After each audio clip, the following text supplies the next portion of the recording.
Hello चांदनी छेड़ा गाम आदोय હવે અમુક લોકો અહીંયા બેઠા છે ને એ લોકોને એવું છે ને અમુક લોકોએ મને એમ કીધું પણ છે કે લક્ષ્મીચંદ ચરલા તો તારા મામા છે અને તું અહીંયા તો ભાઈ કાકા મામા કહેવાના ઘરમાં હોય તો ખાવાના.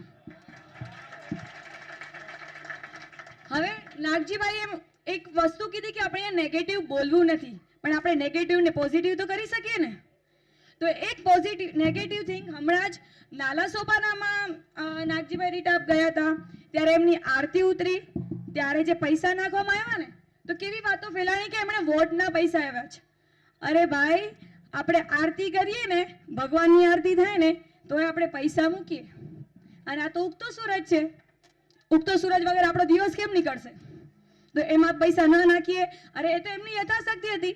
મારી હોય તો હું 5 રૂપિયા રાખું, એમની છે તો 500 રાખે. એમાં નવાઈ શું અને એમાં ખરાબ પણ શું?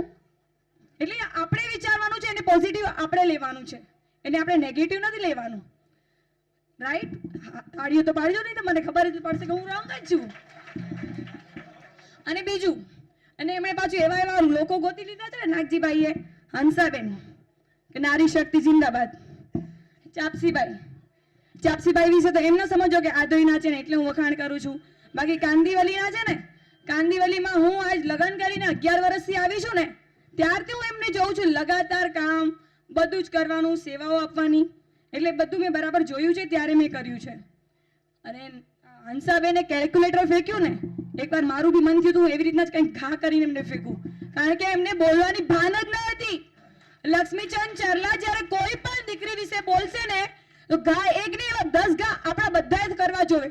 આપણે જ્યારે નથી બોલતા ને ત્યારે ફાવી જાય છે. આમાં બધા લોકો શું બોલે છે?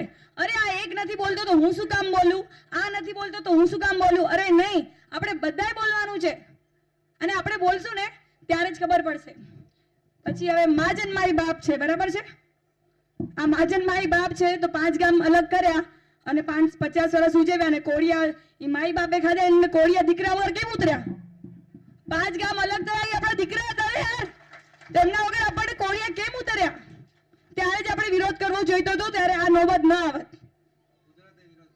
અને આપણે હવે નાગજીભાઈ રીટા અને એમની આખી પેનલને હું એમ કહું છું કે એ તો હવે ખબર જ છે. અને હવે નાગજીભાઈ રીટા અને એમની પેનલને હું એવું કામ કરવાનું કહું છું કે એવું કરજો કે આવતા 5 વર્ષ પછી પાછી ચૂંટણી આવે ને ત્યારે આપણને પ્રચાર કરવાની જરૂરત જ ન પડે, આપણે ડાયરેક્ટ થઈ જાય વિન. અને હમણાં આ બધું કહે છે ને, અરે ઠેક ઠેકાણે ગામો ગામ જાય છે, પ્રચારો કરે છે. અને એમાં હું તો એક જ વાર નાગજીભાઈ રીટાની ઓફિસમાં ગઈ ત્યારે પણ ખબર પડી ગઈ કે ચાંદની છેડા ત્યાં પહોંચી ગઈ છે. મને તરત ભૂંગરો આવી ગયો, તું કેમ ગઈ હતી ત્યાં? અરે કેમ ગઈ હતી એનો મતલબ શું છે? તમે એવા કામ કરવું હતું ને કે મારે ત્યાં જવાની જરૂરત જ ન પડે. હું ગઈ ક્યારે ગઈ મને કોઈ એ સવાલ પૂછો? અને ચાંદની છેડાના મા બાપ વિશે કોઈ બોલે કે એના ભાઈ બહેન વિશે બોલે તો ઈ છે ને બીજું કોઈ વ્યક્તિ હશે, ચાંદની છેડા નહીં. એટલે ઈ લક્ષ્મીચંદ ચરલાએ ત્યારે ધ્યાન રાખવાની જરૂર હતી કે હું ભાણેજીથી ખિલાફ બોલું છું. હવે જો વિચારે છે કે મારી ભાણેજી ત્યાં ગઈ તો કેમ ગઈ, જીબડીને જરાક અંકુશમાં રાખીએ તો વધારે સારું પડે. અને એમ કે છે ને કે ગાળ બોલવાની મને કુટેવ છે, એ તો આપણા સમાજવાળા આપણે ચલાવી લઈએ છીએ. બાકી અધર કાસ્ટમાં જઈએ ને તો 2 લાફા ખાઈ લેશે પણ ગાળ બોલે ને ત્યાં 2 ફડાકા દઈ દે. આપણે જ્યારે નથી દીધા આ એનું પરિણામ છે. આપણે ત્યારે જ એમને ચમત્કાર બતાડવાની જરૂર હતી. ચમત્કાર બતાડત ને તો આ ગાળ બોલવાની કુટેવ ઓટોમેટિક નીકળી જાય તેમને, આટલા દિવસ સુધી ટકત નહીં. અમુક મિસ્ટેક આપણે પણ કરી છે, કારણ કે આપણે બધું સેન કર્યું. અરે હલ્યો ને, વનવા દો ને, જતો કરો ને, પાણે કરો એ જતો કર્યો ને એ તઈ ભૂલ કરી યાર. જતો ન કરવાય બેટા, અને પણ આગળ ન કરાય. આ ઘણી રંડી હતા એ લોકો સામે, પણ મોકે તારે બધે સાથ સહકારી બી જરૂર હે. એટલે કાલ બપોરે હમણાં 5 વર્ષ નહીં પણ આવતા 5 વર્ષ પછી તારી ભેગી કદાચ સપોર્ટ મેં રહી શકા. એટલે ચલો હવે આ આટલો જ મોએ બોલાય. 2 મિનિટથી વળી પાછળથી ટકો રત્નો મોકે પાછો વંશ મારો છે તો બસ હશે આશીર્વાદ. હજી બોલો? અચ્છા. અને હા, અને સોરી એક માફી માંગુ છું કે મલાડ વખતે મારું બોલ્યું હતું એમણે નામ, પણ હું હાજર નહોતી થઈ કારણ કે મારું જરાક એક પર્સનલ પ્રોબ્લેમ થઈ ગયું હતું. અરે તો બધા હમણાં જોયું હતું તમે લોકોએ ન્યૂઝમાં ને મીડિયામાં આવી હતી ત્યારે પણ શું થયું હતું ખબર છે? મારું સામાન જરાક ગાયબ થઈ ગયું હતું, એ બધું જરાક હતું પર્સનલ, પણ એમાં મેં અવાજ કેમ ઉઠાડ્યું ખબર છે? ઈ ચોરીનું ત્યાં અંત થઈ જાય, ઈ ચોરીનું અંત થવા માટે અને મારા પાછળ બીજા 6-7 જણનું સામાન મળી જાય ને એટલા માટે મેં આ કાર્ય કર્યું હતું. નહીં તો મારા હસબન્ડે મને કીધું તું 2 લાખના કપડાં હું તને લઈ દઈશ, શું કામ મગજમારી કરે છે? પણ આ 2 લાખનું આપણે લક્ષ્મીનો સદુપયોગ નથી કરતા. અને એ સદુપયોગ માટે હજી એક મારે કહેવાનું છે કે ડાડો મોજ કરે, ડાડો મોજ કરે, એ ડાયલોગ ક્યારથી આવ્યું ખબર છે? ખબર છે કોઈને?